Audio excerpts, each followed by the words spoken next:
ఇది పరమ దొంగన కొడుకు సార్. అన్ని ఈ యాక్టింగ్ ఆ యాక్టింగ్ సార్. ఇదే సార్ చెప్తుందా కిందికి రా చెప్తా. ఏమైనా చెప్తుంది సార్. ఒక నిమిషం ఆడే సార్. ఆడే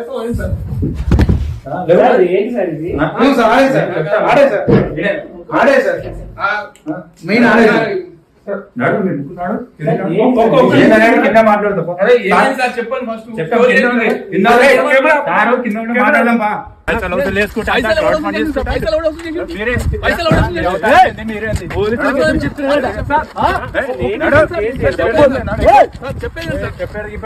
డబ్బులు ఏం చేస్తారు? డబ్బులు క్రౌడ్ పార్టీ కానీ జనాలు పిచ్చోలు చేస్తారు. సినిమా డబ్బులు ఏం చేస్తారు? ట్రైలర్ లేదు, పోస్టర్ లేదు. అప్డేట్ కావాలి అంతే కావాలి. సెకండ్ రోజు మన సినిమా ట్రైలర్ రిలీజ్ అవుతుంది.